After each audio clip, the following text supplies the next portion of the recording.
Hello friends, welcome to our channel. நம்ம சேனல்ல higher mathematics competitive exam prepare பண்றவங்களுக்காக தொடர்ந்து வீடியோஸ் கொடுத்துட்டு இருக்கோம். இன்னைக்கு ஒரு பெக்குலியரான வீடியோ கொடுக்க போறேன். அது மூலமா நீங்க நிறைய இன்ஃபர்மேஷன்ஸ் கலெக்ட் பண்ணிக்கலாம். யூஜி படிச்சா என்னென்ன எக்ஸாம்ஸ் இருக்கு, பிஜி படிச்சா என்னென்ன எக்ஸாம்ஸ் இருக்கு, என்னென்ன எக்ஸாம்ஸை எப்படி ஃபேஸ் பண்ணணும் எல்லாமே தெரிஞ்சுக்கலாம்.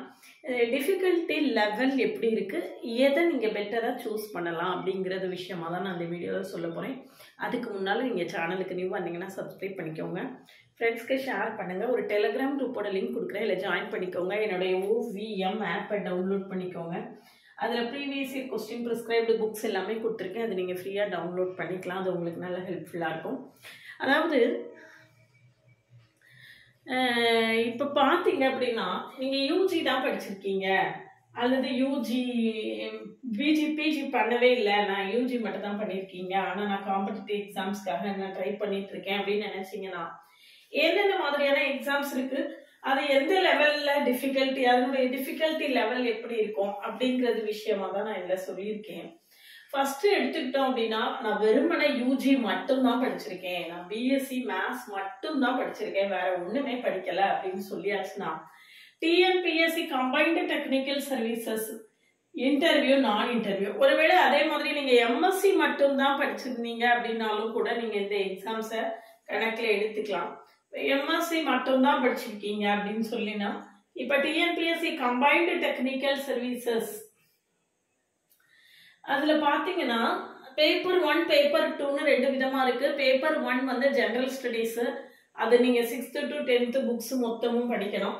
பேப்பர் 2 மேத்ஸ் பொறுத்த வரைக்கும் நீங்க யூஜியில என்னென்ன பேப்பர்ஸ்லாம் மேத்ஸ்ல படிச்சீங்களோ அது அவ்வளவும் அப்படியே மொத்தமா சிலபஸ்ல இருக்கு. இதுக்கு அடுத்தால பார்த்தோம்னா, அதே கிட்டத்தட்ட டிஎன்பிஎஸ்சி இந்த கம்பைன்ட் டெக்னிக்கல் சர்வீசஸ் எக்ஸாமுக்கான சிலபஸ் ஆல்மோஸ்ட் சேம் சிலபஸ், கொஞ்சம் கூடுதலா தான் இருக்கும். லெவல் ஆஃப் டிஃபிகல்ட்டியும் கொஞ்சம் கூடுதலா இருக்கும். இது யூஜி டிஆர்பி, இது பிஎட் முடிச்சிருக்கணும், பிஎஸ்சி வித்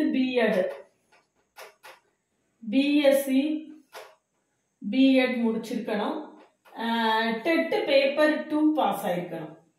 டெட் பேப்பர்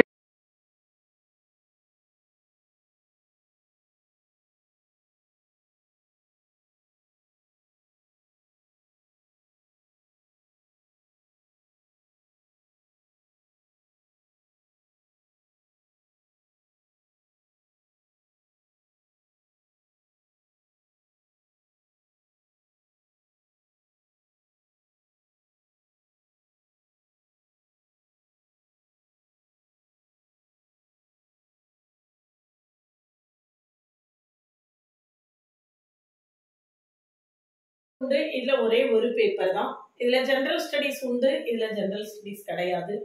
இதுக்கு அடுத்து ஐஐடி ஜாம், இதான் நம்மளுடைய ஹைலைட்டட் கோர்ஸ். நான் இதான் சொல்லுவேன். நீங்க இப்ப யூஜி படிச்சுட்டு இருக்கீங்க, அல்லது இப்பதான் யூஜி முடிச்சிருக்கீங்க, வாட் இஸ் நெக்ஸ்ட், என்ன பண்ணன்னு தெரியல அப்படின்னு சொல்லியாச்சுன்னா, உங்களுக்கு இதை விட ஒரு கோல்டன் ஆப்பர்ச்சுனிட்டி கிடையவே கிடையாது. தி பெஸ்ட் அப்படின்னு சொல்லியாச்சுன்னா நான் இதைத்தான் சொல்லுவேன். இது சென்ட்ரல் கவர்மெண்ட் நடத்தக்கூடிய எக்ஸாம். நீங்க பிஜி வித் பிஹெச்டி ஜாயின் பண்றதுக்கான entrance exam. PG with PhD join பண்ணலாம், அல்லது பிஜி மட்டும் ஜாயின் பண்ணலாம். அதுக்கான என்ட்ரன்ஸ் எக்ஸாம் இது ஐஐடி ஜாம். அது எம்சிக்யூஸ் இருக்கும், எம்எஸ்கியூஸ் இருக்கும், நியூமரிக்கல் ஆன்சர் டைப் இருக்கும். இது விஷயமா டீடைல்டு வீடியோ கொடுத்துருக்கேன். ஐஐடி ஜாம் உடைய பிளேலிஸ்ட் லிங்க் கமெண்ட்லேயே டிஸ்கிரிப்ஷன்லையும் கொடுத்துருக்கேன், போய் பாருங்க. அதே மாதிரி யூஜி டிஆர்பிக்கான நிறைய வீடியோஸ் கமெண்ட்லேயே டிஸ்கிரிப்ஷன் லிங்க் கொடுத்துருக்கேன். டிஎன்பிஎஸ்சி இதுக்கும் அப்படிதான் ஏகப்பட்ட வீடியோஸ், நான் எல்லாமே என்னென்ன எப்படி எப்படி ப்ரிப்பேர் பண்ணணும் அப்படிங்கிற டிஃபிகல்ட்டி லெவல் அப்படின்னு பார்த்தோம்னா, இதை விட இது டிஃபிகல்ட்டா இருக்கும், இதை விட இது டிஃபிகல்ட்டா இருக்கும். நீங்க எதை சூஸ் பண்ண போறீங்க, எந்த அளவுக்கு டிஃபிகல்ட்டி லெவல் கூடுதோ அந்த அளவுக்கு லைஃப் செட்டில்மெண்ட்டும் நல்லா இருக்கும். அதையும் சேர்த்து சொல்லணும் இல்லையா? நம்ம ஐஐடி ஜாம் ஐஐடியில போய் பிஜி பண்ணோம்னா நம்மளுடைய லைஃப் செட்டில்மெண்ட் வேற லெவல்ல தான் இருக்கும். அதுக்காக நாம மெனக்கிட போறோமா, அதுக்காக நாம எஃபர்ட் எடுக்க போறோமா அப்படிங்கிறத நீங்க தான் முடிவு பண்ணணும். பட் இந்த தடவை லாஸ்ட் டைம் என் ஐஐடி ஜாம் ஒரு பொண்ணு ஜாயின் பண்ணி படிச்சு இப்போ திருவனந்தபுரத்துல போய் நல்ல கோர்ஸ் ஜாயின் பண்ணி படிச்சுட்டு இருக்கா. அதுக்கான சக்சஸ் ஸ்டோரிஸ் எல்லாமே நான் கமெண்ட்லேயே டிஸ்கிரிப்ஷன் கொடுத்துருக்கேன், அதையும் நீ பார்க்கலன்னா பாருங்க.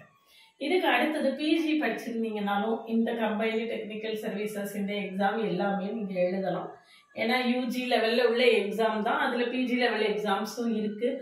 அதை நீங்கள் எழுதலாம். அதில் ஜென்ரல் ஸ்டடீஸும் உண்டு, மேஜர் பேப்பரும் உண்டு. சரிங்களா? இதுக்கு அடுத்தது பார்த்தீங்கன்னா பிஜிடிஆர்பி. பிஜிடிஆர்பினா பிஜி வித் பிஎட். பிஜி முடிச்சு பிஎடும் முடிச்சிருக்கணும். இதுதான் ஹைலைட்டடான எக்ஸாம். இந்த எக்ஸாம் தான் நிறைய பேர் எழுதுறாங்க, ஏகப்பட்ட பேர் எழுதுறாங்க. முன்னாலெல்லாம் வருஷம் வச்சுட்டு இருந்தாங்க. இப்போ 2022 எக்ஸாம் வச்சதுக்கப்புறம் இது வரைக்கும் எக்ஸாம் வைக்கல. இனிமேல் எப்போ வைப்பாங்க அப்படிங்கிறதும் நம்மளுக்கு இது வரைக்கும் பெரிய அளவில் ஐடியா இல்லை. இது வந்து எப்படின்னா பிஜியில் படித்த மொத்த போர்ஷனும் இருக்கும், எம்சிக்யூஸ் தான்.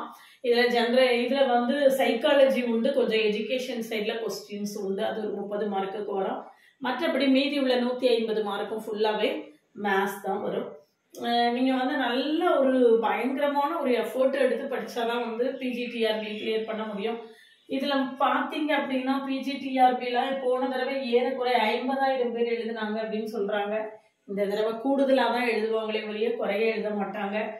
70,000 வரைக்கும் எழுதுவாங்க அப்படின்னு நான் எதிர்பார்க்குறேன். எவ்வளவு வேக்கன்சிஸ் இருக்கும் அப்படின்னு பார்த்தீங்கன்னா அரௌண்ட் 100 இருந்தாலே அதிகம், அவ்வளோதான் இருக்கும். அது நம்ம உறுதியாக சொல்ல முடியாது. ஒருவேளை அப்டேட்டடாக வந்தாலும் ஒரு 500 வேக்கன்சி வரைக்கும் மேக்ஸிமம் வேணாலும் வரலாம். அப்படின்னா ஏறக்குறைய நீங்கள் வந்து ஒரு 1000 பேரில் ஒரு ஆளாக நீங்கள் செலக்ட் ஆகிற மாதிரி இருக்கும். ஒருவேளை வெறும் 100 வேக்கன்சி வந்ததுன்னா அதை விட ரொம்ப சிக்கலாக இருக்கும். அதனால அதுக்கு தகுந்த மாதிரி ஒரு எஃபர்ட் எடுத்து ப்ரிப்பேர் பண்ணணும். பாலிடெக்னிக் டிஆர்பியை பொறுத்த வரைக்கும் ஒன்ஸ் இன் 5 இயர்ஸ் தான் இது வரைக்கும் நடந்திருக்கு. 5 இயர்ஸ் எனக்கு தெரிஞ்சு 2012 நடந்தது, அதுக்கு பிறகு 2017 நடந்தது. அது பிறகு 17 உள்ள எக்ஸாமில் நிறைய ப்ராப்ளம்ஸ் ஆகி இதை கேன்சல் பண்ணாங்க. திரும்ப 2021 எக்ஸாம் வச்சாங்க. இனிமேல் அடுத்து எப்போ இருக்கும் அப்படின்னு சொல்ல முடியாது. 26 இருக்கலாம், 27 இருக்கலாம், அதுக்கு பிறகு லேட்டாகவும் இருக்கலாம், சொல்ல முடியாது. அதனால அது வந்து வெறும் பிஜி தான் குவாலிஃபிகேஷன். ஸ்கேலும் நல்ல ஸ்கேலு. ஆனால் அது டிஃபிகல்ட்டி லெவல் பிஜிடிஆர்பியை விடவும் அது கொஞ்சம் கஷ்டமாக தான் இருக்கும். ஃபுல்லாக முழுக்க மேத்ஸ் மட்டும்தான். ஒரு 10 கொஸ்டின் மட்டும் ஜிகே வரும். We don't bother about it. Maths மட்டும் படித்தா போதும். ஏறக்குறைய 15-16 சாப்டர் இருக்குது, ஃபுல்லாக படிக்கணும். அதுக்கடுத்து என்ஜினியரிங் சேம் சிலபஸ் தான்.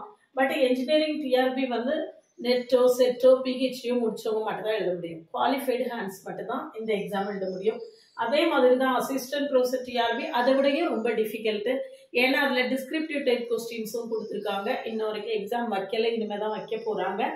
அதில் வந்து டிஃபிகல்ட்டி லெவல் இதை விட கூடுதலாக இருக்கும். அதே மாதிரி set net TRB set net இல்லை பிஹெச்டி முடிச்சவங்க மட்டும்தான் இந்த எக்ஸாம் எழுத முடியும். இதெல்லாம் வந்து நம்மளுக்கு ஸ்டேட் கவர்மெண்ட்ஸ் நடத்தக்கூடிய எக்ஸாம்ஸ். இதெல்லாம் ஸ்டேட் கவர்மெண்ட்ஸ் நடத்தக்கூடிய, தமிழ்நாடு கவர்மெண்ட் நடத்தக்கூடிய எக்ஸாம். ஹைலைட்டடாக நான் இதைத்தான் சொல்லுவேன். ஏன் ஹைலைட்டடாக இதை சொல்கிறேன் அப்படின்னு சொல்லியாச்சுன்னா, மேடம் வந்து திரும்ப இதுலேயும் ஐஐடி ஜாம ஹைலைட்டடாக சொன்னாங்க, இதில் தான் ஹைலைட்டடாக சொல்கிறாங்க அப்படின்னா, நான் சொல்கிறதுக்கு என்ன காரணம் அப்படின்னா, இது வந்து ஒரு கரெக்ட் ஃப்ரீக்குவன்சியில் நடக்கும்.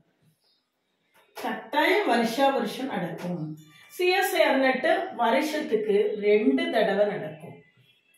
இயர்லி ட்வைஸ் நடக்கும். ஜூன்ல ஒரு தடவை, டிசம்பர்ல ஒரு தடவை. கேட்டு வருஷம் மார்ச் மாசம் கட்டாயமாக நடக்கும். இந்த சிஎஸ்ஐஆர் நெட்டோ கேட்டோ நீங்க கிளியர் பண்ணீங்கன்னா நல்ல ஒரு ஸ்டைஃபண்டோட 35,000 பிளஸ் ஸ்டைஃபண்டோட நீங்க நல்ல ஒரு இன்ஸ்டியூட்ல, ஐஐடியில், என்ஐடியில், ஐஏஎஸ்சி பெங்களூர்ல அந்த மாதிரி பெரிய பெரிய இன்ஸ்டியூட்ஸ்ல போய் பிஹெச்டி ஸ்டைஃபண்டோட ஜாயின் பண்ணுறதுக்கான வசதிகள் கிடைக்கும். அப்படி நீங்கள் ஸ்டைஃபண்டோட அந்த மாதிரி பெரிய இன்ஸ்டியூட்டில் போய் ஜாயின் பண்ணும்போது உங்களுக்கு அங்கேருந்தே நிறைய ஆப்பர்ச்சுனிட்டிஸ் கிடைக்கும். அங்கேருந்தே நீங்கள் ரொம்ப ஈஸியாக பிளேஸ் ஆக முடியும். ஏன்னா எப்போ இருந்தாலும் நான் வளர்ந்தது எல்லாமே வந்து ஒரு அர்பனில், கிராமத்தில் அப்படி தான். அதை விட்டுட்டு நம்ம சிட்டிக்கு போகும்போது அதுக்கான ஒரு எக்ஸ்போஷர் இருக்கத்தான் செய்யும். ஐஐடியில் போய் நீங்கள் மெட்ராஸ் ஐஐடியில் போய் நீங்கள் பிஹெச்டி பண்ணுறீங்கன்னா அதுக்கான எக்ஸ்போஷர் உங்களுக்கு கிடைக்கும். அதுக்கு தகுந்த மாதிரியான லைஃப் செட்டில்மெண்ட் இருக்கும். அதனால தான் நான் வந்து இதெல்லாம் வந்து எப்போ நடக்கும், தமிழ்நாடு கவர்மெண்ட் எக்ஸாம்ஸ் வந்து ஒரு கரெக்டான ஃப்ரீக்குவன்சியில், குறையாக சொல்லலை, அது ஒரு கரெக்டான ஃப்ரீக்குவன்சியை நம்மளால் சொல்ல முடியாது. சொல்ல முடியாது, இது இப்போதான் நடக்கும் அப்படின்னு சொல்லி. ஆனால் இந்த சென்ட்ரல் கவர்மெண்ட் எக்ஸாம்ஸை ஷுவராக நம்மளால சொல்ல முடியும். 2 வருஷத்துக்கு 2 தடவை நடக்குது. கேட் மார்ச் மாதம் வருஷம் நடக்குது. இப்போ கேட்டுக்கான அப்ளிகேஷன்ஸ் எல்லாம் ஓப்பன் ஆயிடுச்சு, எல்லாரும் அப்ளை பண்ணிட்டு இருக்காங்க. என்ன சிலபஸ் ஆனால் வந்து சிஎஸ்ஐஆர் நெட் நான் ஒரே ஒரு விஷயம் சொல்கிறேன், வாழ்க்கையில் முன்னுக்கு வரணும் அப்படின்னு நினச்சிங்கன்னா கஷ்டப்பட தான் செய்யணும். கஷ்டப்படாமலாம் ஒன்றும் முன்னுக்கு வந்துட முடியாது. அதுக்கான ஒரு எஃபர்ட்டை நீங்கள் கொடுத்தா மட்டும்தான் அதை கிளியர் பண்ண முடியும். எல்லாரும் ஓடி வந்து சிஎஸ்ஐஆர் நெட் படிங்க நாளைக்கு கிளியர் பண்ணிடலாம் அப்படிலாம் நான் சொல்லவே மாட்டேன். நல்ல டஃப்பாக இருக்கும். அதுக்கான எஃபர்ட்டை எடுப்பீங்க, அதை உங்களால் முடியும். ஏன் மினிமமாக 5 hours ஃபார் 1 year படிக்கணும். ஒரு நாளைக்கு 5 மணி நேரம் வச்சு 1 வருஷம் படிக்கணும். அப்படி படித்தா மட்டும்தான் கிளியர் பண்ண முடியும். அப்படி இல்லைன்னா கிளியர் பண்ண முடியாது. அந்த எஃபர்ட்டை எடுப்பீங்க, அந்த எஃபர்ட் என்னால் எடுக்க முடியும், அந்த அளவுக்கு டைம் என்னால் ஸ்பெண்ட் பண்ண முடியும், நான் ஸ்பெண்ட் பண்ணுவேன் அப்படின்லாம் நீங்கள் நினச்சிங்க அப்படின்னா உங்களுக்கு சிஎஸ்ஐஆர் நெட்டு தான் வெல் அண்ட் குட், நல்ல ஆப்பர்ச்சுனிட்டி அப்படின்னு சொன்னால் நான் அதை தான் உங்களுக்கு ப்ரிஃபர் பண்ணுவேன். Especially for youngsters. நான் சொல்லக்கூடியது below 30 years, less than or equal to 30 அப்படின்னு வேணாலும் சொல்லிக்கலாம். லெஸ் தென் நீங்கள் யூஜி இப்போ படிச்சுட்டு இருக்கீங்கன்னா இதுலேருந்து 10 years நான் சொல்கிறேன். 20 to 30க்குள்ளே உங்களுடைய ஏஜ் இருந்ததுன்னா ப்ரிஃபரபிளி குட் இதுதான். ஏன்னா நம்மளுக்கு வந்து நான் ஃபார் எக்ஸாம்பிள் நான் சொல்கிறேன், நான் 2021 நீங்கள் பாலிடெக்னிக் டிஆர்பி ட்ரை பண்ணியிருக்கீங்க, சர்டிஃபிகேட் வெரிஃபிகேஷன் வரைக்கும் போயிருக்கீங்க, 1 மார்க் 1/2 மார்க்கில் போயிருச்சுன்னா அடுத்து திரும்ப பாலிடெக்னிக் டிஆர்பி வர்றதுக்கு நீங்கள் 5 வருடங்கள் மினிமம் காத்திருக்கணும். அதே மாதிரி தான் பிஜி டிஆர்பியும் 2022 எனக்கு தெரிஞ்சு 1/2 மார்க்கில் விட்டேன், 1 மார்க்கில் விட்டேன் அப்படின்னு சர்டிஃபிகேட் வெரிஃபிகேஷன் வரைக்கும் போனேன் அப்படின்னு சொல்கிறவங்க ஏகப்பட்ட பேர் இருக்காங்க. அப்புறம் 2022க்கு பிறகு இது வரைக்கும் எக்ஸாம் வரல, இனிமேல் எப்போ வரும் அப்படிங்கிறதும் தெரியலை. அப்போ அவங்க எவ்வளோ நாள் காத்திருக்க வேண்டியது இருக்குது. இந்த காத்திருக்கக்கூடிய நாட்கள் எல்லாம் தினம் படிச்சுட்டு இருப்பாங்களா அப்படின்னு பார்த்தா நிச்சயமாக அது கேள்விக்குறிதான். ஆனால் அதுக்கு நடுவில் ஏகப்பட்ட பேர் நல்லா படித்து திரும்ப வந்திருப்பாங்க, அவங்களோட சேர்ந்து இவங்களும் போட்டி போடக்கூடிய நிலைமையில இருந்துட்டு இருப்பாங்க. ஆனால் சிஎஸ்ஐஆர் நெட்டு ஒருவேளை நம்ம ஜூனில் விட்டுட்டோம்னா டிசம்பரில் பிடிச்சிடலாம் அப்படின்னு நம்மளுக்கு ஒரு பிடிமானம் இருக்கிறது. அதனால தான் நான் வந்து அதை ப்ரிஃபர் பண்ணுறேன். அது மட்டும் இல்லாமல் லைஃப் செட்டில்மெண்ட் நல்லா இருக்கும் அப்படிங்கிறது ஒரு காரணம். ரொம்ப ப்ரிப்பேர் பண்ணணும், மிக கடுமையாக ஹார்ட் ஒர்க் பண்ணணும்.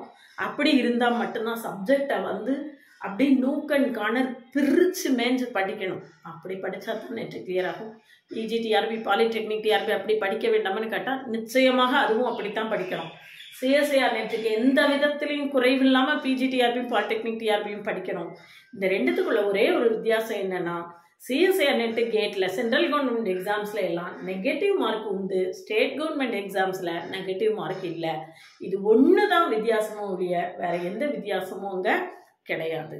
அதனால இன்னைக்கு கஷ்டப்பட போகிறது உறுதியாயிடுச்சு அப்படின்னா நான் இதில் இன்னொரு விஷயம் என்னென்னா, நீங்கள் சிஎஸ்ஐஆர் நெட்டுக்கு ப்ரிப்பேர் ஆகிட்டு இருக்கும்போதே நடுவில் டிஆர்பி வந்துன்னா சிலபஸ் கூட ஆல்மோஸ்ட் அல்ஜிப்ராவை அனாலிசிஸையும் விட்டால் மேத்ஸில் என்ன இருக்குது அதனே திரும்ப திரும்ப இருக்குது. Algebra analysis, ODE, PDE, complex analysis, இங்கேயும் அதான் அங்கேயும் அதான் அங்கேயும் அதான் எல்லா இடத்துலையும் அதான். அதனால உங்களுக்கு இந்த ஒரு ஆப்பர்ச்சுனிட்டி நான் கொடுக்குறேன். சிஎஸ்ஐஆர் நெட்டு ப்ரிப்பேர் பண்ணிட்டு இருக்கும்போது நடுவில் டிஆர்பி எக்ஸாம்ஸ் வந்ததுன்னா நீங்கள் அதையும் சேர்த்து ப்ரிப்பேர் பண்ணி அதையும் சேர்த்து படித்து நீங்கள் என்ன செஞ்சுக்கலாம், நம்மக்கிட்டேயே சேர்ந்து அது இந்த எக்ஸாம் படிச்சுட்டு இருக்கும்போதே நடுவில் டிஆர்பி எக்ஸாம்ஸ் வந்துருச்சுன்னா நீங்கள் அதுக்கு சைட்லேயும் சேர்ந்து படிச்சுக்கலாம். ஒன்ஸ் ஃபீஸ் பே பண்ணி 2 கோர்ஸ் ஜாயின் பண்ணிக்கலாம் அப்படிங்கிறத தான் நான் உங்களுக்கு சொல்கிறேன். ஒன்ஸ் ஃபீஸ் பே பண்ணி 2 கோர்ஸ் ஜாயின் பண்ணிக்கலாம். என்னென்ன கோர்ஸில் ஜாயின் பண்ண போகிறீங்க அப்படிங்கிற டெசிஷனை நீங்கள் முடிவு பண்ணிக்கலாம். அதை நீங்கள் முடிவு பண்ணிக்கலாம். வாட் எவர் இட் பி, இதில் எல்லா கோர்ஸஸும் என்கிட்ட அவைலபிளாக இருக்குது. இதில் இருக்கக்கூடிய அத்தனை கோர்ஸஸும் நான் கொடுக்குறேன். டிஎன்பிஎஸ்சி கம்பைன்டு டெக்னிக்கல் சர்வீசஸில் எனக்கு ஜென்ரல் ஸ்டடீஸ் பக்கம் நான் போகலை. அதனால ஜென்ரல் ஸ்டடீஸ் தவிர மேஜர் ஃபுல்லாக இருக்குது. UG TRB, IIT JAM, PG TRB, polytechnic TRB, engineering TRB எல்லாத்துக்குமே நம்மள்ட்ட ஆன்லைன் மோடில் கிளாஸ் இருக்குது. சிஎஸ்ஐஆர் நெட்டு கேட்டு அதாவது கம்ப்ளீட் ஸ்டடி மெட்டீரியல் கொடுத்து டீட்டெயில்டு லெக்சர்ஸ் கொடுத்து ஒரு 10 years ப்ரீவியஸ் இயர் கொஸ்டினையும் எல்லாத்தையுமே சால்வ் பண்ணி காட்டிடுவேன். இது எல்லாத்துக்குமே 10 years கொஸ்டினை சால்வ் பண்ணி காட்டுவேன். கிளாஸில் ஜாயின் பண்ணவில்லைங்க அதான் காண்டாக்ட் பண்ணுங்கள். கிளாஸஸ் எப்படி இருக்குன்னு கமெண்ட்லேயும் டிஸ்கிரிப்ஷன் லிங்க் கொடுத்துருக்கேன், போய் பார்த்துட்டு கிளாஸஸ் பிடிச்சிருந்ததுன்னா காண்டாக்ட் பண்ணுங்கள். ப்ளேலிஸ்ட்டையும் ஷார்ட்ஸையும் கட்டாயமாக பாருங்கள். அதுக்கு பிறகு காண்டாக்ட் பண்ணுங்கள். டைமை வேஸ்ட் பண்ணாதீங்க. ப்ரிப்ரேஷன் எக்ஸாம் ப்ரிப்ரேஷன் முடிவு பண்ணிட்டீங்க அப்படின்னா ஏதோ ஒரு எக்ஸாமுக்கு தினமுமே ப்ரிப்பேர் பண்ணுங்கள். வாட் எவர் இட் பி, எந்த எக்ஸாமாக இருந்தாலும் preparation must be a continuous process. அது கண்டினியூவஸ் ப்ராசஸாக இல்லாமல் இன்னைக்கு படித்தேன், 4 நாள் கழித்து திரும்ப படித்தேன், 10 நாள் கழித்து ஒரு தடவை படித்தேன், 2 வாரம் கழித்து ஒரு தடவை பார்த்தேன், 3 நாள் கழித்து இன்னொரு தடவை படித்தேன், அந்த படிப்பு செல்லுபடியே ஆகாது. தினமுமே படிக்கணும். ஒரு நாள் கூட தவறாமல் படிக்கணும். அப்படி படித்தா மட்டும்தான் எக்ஸாம்ஸை கிளியர் பண்ண முடியும். அதனால் அந்த மாதிரி ப்ரிப்பேர் ஆகிறதுக்கு தயாராகுங்க. அப்படின்னா யங்ஸ்டர்ஸாக இருக்கட்டும், நிறைய ரிப்பீட்டடாக எழுதினவங்களாக இருக்கட்டும், யாராக இருந்தாலும் என்னுடைய இது அட்வைஸ் வந்து ரெகுலராக ப்ரிப்பேர் பண்ணுங்கள். ஒரு கைடன்ஸோட ப்ரிப்பேர் பண்ணினீங்கன்னா அது மோர் எஃபெக்டிவாக இருக்கும். நீங்கள் செல்ஃபாக ப்ரிப்பேர் பண்ணிங்கன்னா 5 மணி நேரம் படிக்கிற இடத்துல 10 மணி நேரம் படிக்கணும். எல்லாமே நீங்கள் தானே கலெக்ட் பண்ண போகிறீங்க. இப்போ ஒரு சென்டரில் ஜாயின் பண்ணி படிச்சிங்க அப்படின்னு சொல்லியாச்சுன்னா மெட்டீரியல் எம்சிக்யூஸ் எல்லாம் சாலிடாக கொடுத்துருவாங்க. அதுக்கு பிறகு நம்ம உட்காந்து படிக்கிறது மட்டும்தான் இருக்கும். அதனால் பார்த்துக்கோங்க. எது வேணும்னாலும் காண்டாக்ட் பண்ணுங்கள். கிளாஸஸ் எப்படி இருக்குன்னு பிஜிடிஆர்பிக்கு வந்து கம்ப்ளீட் கோர்ஸ் இருக்குது, எம்சிக்யூஸ் பேட்ச் இருக்குது, டெஸ்ட் பேட்ச் இருக்குது. கம்ப்ளீட் கோர்ஸில் டீட்டெயில்டு லெக்சர்ஸ் ஒரு 5000 எம்சிக்யூஸு, அதுக்கப்புறம் டெஸ்ட் பேட்சில் ஒரு 3000 எம்சிக்யூஸ், எல்லாத்துக்குமே டீட்டெயில் எக்ஸ்பிளனேஷன் எல்லாமே கொடுப்பேன். பிஜிடிஆர்பியை பொறுத்த வரைக்கும் நீங்கள் கம்ப்ளீட் கோர்ஸ் வேணால் ஜாயின் பண்ணிக்கலாம், எம்சிக்யூஸ் பேட்ச் ஜாயின் பண்ணிக்கலாம், டெஸ்ட் பேட்ச் தனியாக வேணாலும் ஜாயின் பண்ணிக்கலாம். டெஸ்ட் பேட்சுக்கான ஷெட்யூல் வந்து நான் கமெண்ட்லேயும் டிஸ்கிரிப்ஷன்லேயும் கொடுத்துருக்கேன். போய் பார்த்துட்டு எது வேணும்னாலும் காண்டாக்ட் பண்ணுங்கள். டைமை வேஸ்ட் பண்ணாதீங்க. இப்போதைக்கு அடுத்து வரக்கூடியது பிஜிடிஆர்பி மட்டும்தான் பாசிபிலிட்டி இருக்குது. இன்ஜினியரிங் டிஆர்பியோ பாலிடெக்னிக் டிஆர்பியோ இப்போதைக்கு வர்றதுக்கான பாசிபிலிட்டிஸ் வந்து கம்மியாக தான் இருக்குது. இப்போ இம்மீடியட்டாக 25 ஸ்டார்டிங்லேயோ அல்லது 24 கடைசியிலேயோ நம்மளுக்கு பிஜிடிஆர்பிக்கான வாய்ப்புகள் தான் அதிகமாக இருக்குது. கிளாஸில் ஜாயின் பண்ண வில்லிங்கன்னா காண்டாக்ட் பண்ணுங்கள். PG TRB together with CSIR NET அல்லது கேட் படிச்சுக்கலாம். எது வேணும்னாலும் காண்டாக்ட்